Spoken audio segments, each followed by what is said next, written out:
দেখো তাহলে আমরা এই ভাগটা কি বুঝতে পেরেছি যে আমরা কি করব যখন আমরা সব সময় ভাজক দিয়ে একটা একটা সংখ্যাকে ট্রাই করব, তাই না? যদি একটাকে যে 8 কে এখানে ভাগ গিয়েছে আমি ভাগ করেছি, ভাগ করার পরে আমি এখান থেকে 1 নামালাম, তো 1 নামানোর পরে যখন ভাগ গেল না, কারণ 8 দিয়ে তো 1 কে ভাগ করা যায় না, তাই না? তো না গেলে কি করব, একসাথে কি আমি একটা নামাবো না, আমাকে একসাথে দুইটা নামানোর ক্ষমতা দেয়নি। ভাগ যে আবিষ্কার করেছে সে আমাকে এই ক্ষমতা দেয়নি। আমাকে কি করতে হবে, একটা নামানোর পরে যদি ভাগ না যায় তাহলে আমি একটা শূন্য দিয়ে ভাগ করব। কি করব? অর্থাৎ ভাগফলে একটা শূন্য দিব এবং এই ভাগ এই যেটা নামাইছো তার নিচে একটা শূন্য দিব, দিয়ে আমরা বিয়োগ করে দেব। ঠিক আছে, বিয়োগ করে দেখো একটা নামালাম, তারপরে দুই কান ধরে নামায় নিয়ে আসলাম, তাহলে 12 হয়ে গেল। এখন 8 দিয়ে 12 কে ভাগ করা যায়, একবার যায়, এক ভাগ করে লিখেছি, বিয়োগ করলে হয় 4। অর্থাৎ ভাগফল কত? 101 আর ভাগশেষ হলো 4। এবার দেখি খ নাম্বার আমরা করি। খ নাম্বার অঙ্কটা দেখো, খ নাম্বার অঙ্কে ভাজক কত আছে বলো তো দেখি। ভাজক কত আছে? ভাজক কত আছে? আস্তে আস্তে যেতে হয়। ভাজক কত আছে? 4। আর ভাজ্য কত আছে? ভাজ্য কত আছে? 952। কত আছে? 952। তার মানে 6 দিয়ে 952 কে আমরা ভাগ করব, তাই না? তাহলে 6 দিয়ে কি একবারে 952 কে ভাগ করা যাবে? না। আবার বলো, যাবে? না। তাহলে তুমি 6 দিয়ে প্রথমে কাকে ট্রাই করবা? না। এই 6 দিয়ে প্রথমে তুমি কাকে ট্রাই করবা? না। 6 এসে 9 বড় আছে, তার মানে ভাগ করা যাবে, তাই না? দেখো তো আমরা 6 এর ঘরে নামতাটা পড়ি, 6 কে 6, 6 দুগুণে 2 বার দিলেই বেশি হয়ে যাচ্ছে, তাহলে কয়বার দিব? একবার। তার মানে ভাগফলে কত লিখব? 1। আর এই 9 এর নিচে কত লিখব বলো? 6 দিয়ে একবার দিলে 6 কে 6ই হয়, এই জন্য আমরা 9 এর নিচে কত লিখব? 6 লিখলাম। এখন কি করব বলো? বিয়োগ। তাহলে 6 আছে, কত হলে 9 হবে? 3 আমরা লিখলাম। এখন বলো তো কি করব?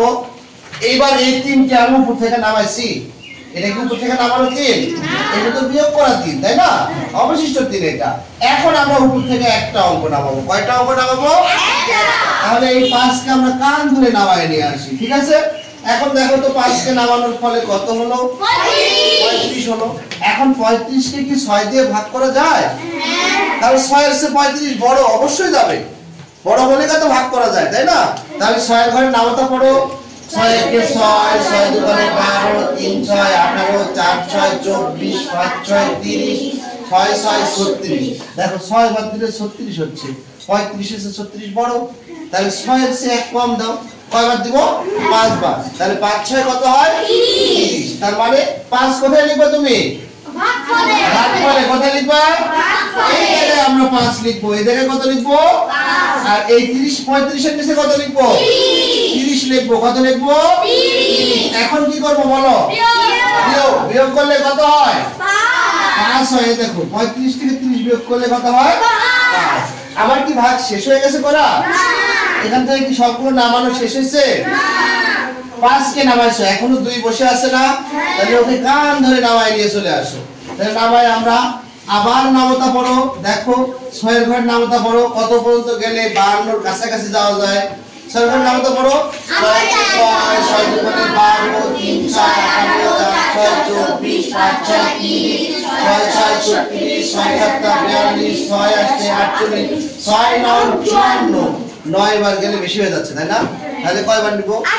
8 বার বাদ দি, 8 বার দি, 6 আসতে 48। 8 কোথায় লিখবো রামিন বলো? 8 কোথায় লিখবো? 6 আসতে যে 48 হয়, 8 আমরা কোথায় লিখবো বলো?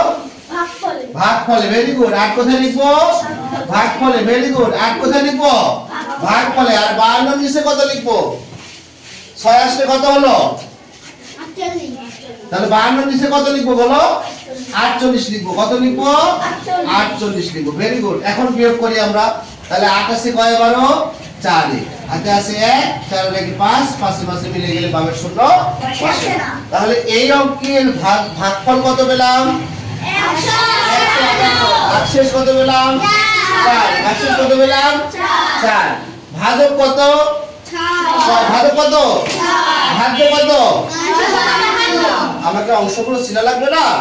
অবশ্যই চিনতে হবে। অংশগুলো আমাকে চিনতে হবে না? অবশ্যই চিনতে হবে। এখন বলো তো, আমরা যে ভাজক, ভাগফল, ভাগশেষ পেলাম, এখানে একটা জিনিস আমি বলেছি যে ভাজক আর ভাগশেষের মধ্যে সম্পর্কটা কি? তাহলে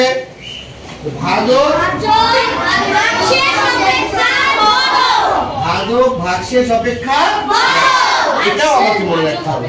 ঠিক আছে, তাহলে সুন্দর করে আসবে। ওকে, ভাগ করবো আমরা তাহলে। ওকে।